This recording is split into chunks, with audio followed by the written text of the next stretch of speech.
तो क्या ज़कात सिर्फ नक़द रकम की शक्ल ही में अदा करना ज़रूरी है या किसी और शक्ल में भी दी जा सकती है? देखें, नक़द रकम की शक्ल में ज़कात देना कोई ज़रूरी नहीं है। आपने राशन की शक्ल में किसी को राशन दे दिया किसी को और ज़कात की नीयत से दे दिया तो उससे भी ज़कात अदा हो जाएगी। किसी को दवाई की ज़रूरत है, आपने ज़कात के पैसों से दवाई ख़रीदी और वो दवाई आपने किसी को दे दी मुस्तहिक़ को, तो इससे भी आपकी ज़कात अदा हो जाएगी। तो कैश की सूरत में ज़कात अदा करना कोई ज़रूरी नहीं है, अजनास की शक्ल में भी ज़कात दी जा सकती है। लेकिन मैं ये समझता हूँ कि देखें, ज़कात का, सदक़ात का असल मकसद ये है कि जो गरीब है उसकी हम फ़ौरी ज़रूरत पूरी करें। तो उसमें सबसे बेहतर ये है कि उसको कैश दिया जाए ताकि वो अपने खाने की ज़रूरत पूरी करना चाहे वो कर ले, कपड़े की ज़रूरत पूरी करना चाहे वो कर ले, अपनी कोई और ज़रूरत पूरी करना चाहे वो कर ले। अगर आप एक ख़ास जिन्स उसको दे देंगे तो उसकी वो ज़रूरत तो पूरी होगी। हो सकता है कि आपने राशन दिया तो उसको 10 जगह से और राशन मिला हो, तो उसकी जो दीगर ज़रूरियात हैं, कपड़े की ज़रूरत है, बच्चों की फ़ीस देनी है उसको स्कूल की, वो फ़ीस के पैसे उसके पास नहीं है, उसका बिजली का बिल आया हुआ है उसके पैसे नहीं हैं, उसको घर का किराया अदा करना है उसके पैसे नहीं हैं। तो हर आदमी अगर राशन उसको ले जाके दे रहा है तो उसकी बक़िया ज़रूरियात कैसे पूरी होंगी? इसलिए बेहतर यह है कि हम ज़कात कैश की शक्ल में अदा करें ताकि जो ज़रूरतमंद है वो उससे अपनी जो ज़रूरत पूरी करना चाहे पूरी कर सके। तो क्या बैंकों की कटौती से ज़कात अदा हो जाती है? जी, अगर बैंक में आपकी रकूम रखी हुई है और बैंक उस पर ज़कात काट लेते हैं तो इससे ज़कात अदा हो जाएगी। शेयर्स पर ज़कात का क्या हुक्म है और उनकी ज़कात कैसे निकाली जाए? हाँ, इसको ज़रा समझने की ज़रूरत है कि देखिए, शेयर्स जो है इसके ख़रीदने के दो मकसद होते हैं। कभी शेयर्स कैपिटल गेन के लिए ख़रीदे जाते हैं। कैपिटल गेन का मतलब यह है कि आपने शेयर्स लिए, इसकी कीमत बढ़ेगी तो आप इसको बेच देंगे, फिर गिरेगी तो आप ख़रीद लेंगे, फिर बढ़ेगी तो बेच देंगे।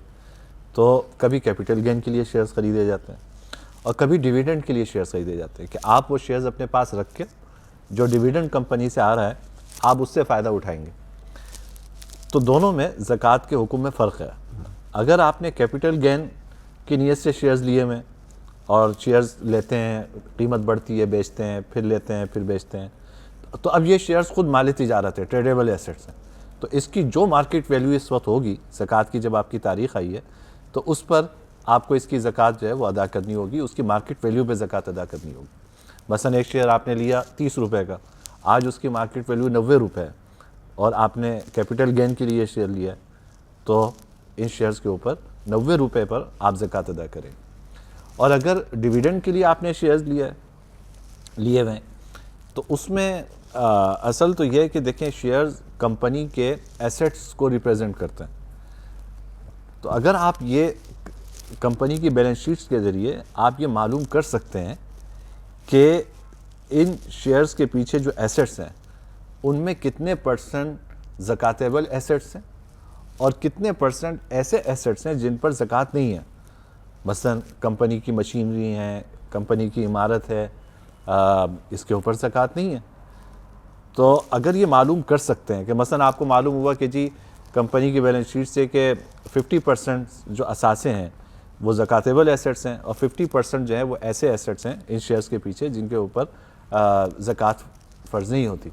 तो आपका शेयर अगर फ़र्ज़ कीजिए 100 रुपये का है तो 50 रुपये पर आपको ज़कात अदा करनी होगी, बकिया 50 पे आप अदा नहीं करेंगे।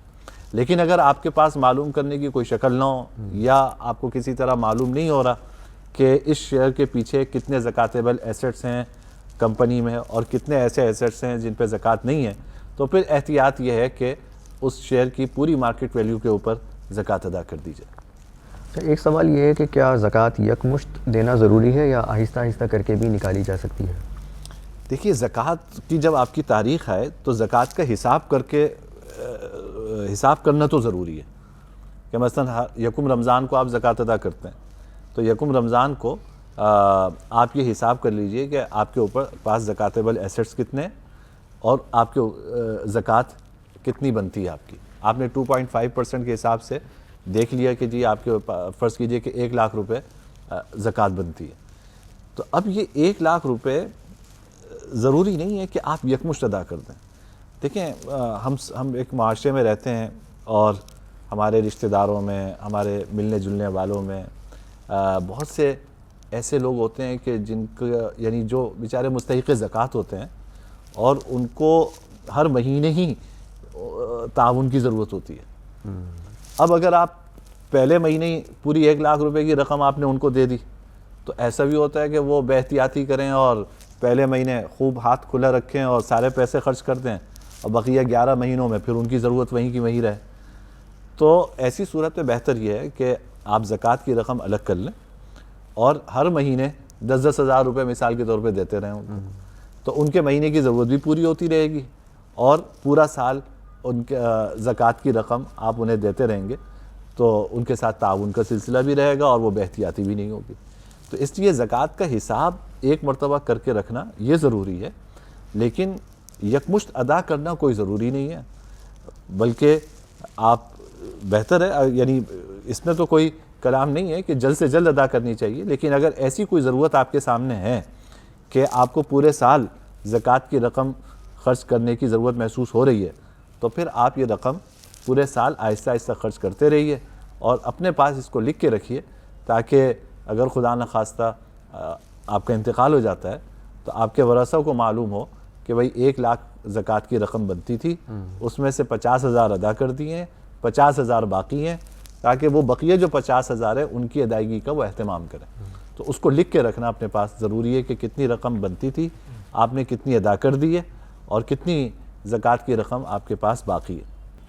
क्या अपने कर्ज़दार को ज़कात दी जा सकती है कि बाद में उसी रकम से अपना कर्ज़ा वसूल कर लिया जाए? देखिए, इसमें लोग 2 तरह से हमारे यहाँ इसमें प्रैक्टिस है। एक तो ये कि कर्ज़दार से कहते थे कि भाई ठीक है, मैंने तुम्हें कर्ज़ माफ़ कर दिया, और उसको ज़कात में महसूब कर लेते हैं कि मसलन किसी के ऊपर 10,000 रुपये कर्ज़ है, आपने उससे कहा कि मैंने तुम्हें 10,000 माफ़ कर दिए और अपने पास से आपने 10,000 ज़कात माइनस कर दी, तो इस तरह ज़कात नहीं अदा होती। उसके लिए ज़रूरी है कि आप उसको 10,000 दें, 10,000 देने के बाद फिर उससे अपने कर्ज़ का मुतालबा करें कि भाई तुम्हारे ऊपर 10,000 रुपये मेरा कर्ज़ है, तुम मुझे वो अदा कर दो। तो उसको देना ज़रूरी है, जैसे मैंने शुरू में अर्ज़ किया कि मालिक बनाकर देना ज़रूरी है मुस्तहिक़ को। तो आप उसको ज़कात की रकम दें और उसके बाद फिर उससे मुतालबा करें कि मेरा जो तुम्हारे ऊपर कर्ज़ है इस रकम से तुम वो अदा कर दो, तो फिर ज़कात अदा होगी। अच्छा, एक सवाल ये है कि शौहर ने अगर बीवी को मेहर अभी तक नहीं दिया, तो क्या बीवी पर उस मेहर की ज़कात अदा करना लाजिम है? हाँ, नहीं, अगर मेहर नहीं दिया बीवी को तो बीवी पर उस मेहर की ज़कात लाजिम नहीं है। जब उसको मेहर की रकम वसूल हो जाएगी और ज़कात की तारीख़ में बाकी रहेगी तो फिर उसकी ज़कात वो अदा करेगी। जब तक मेहर शौहर ने दिया नहीं, उस वक्त तक उसकी ज़कात बीवी के ज़िम्मे लाजिम नहीं है।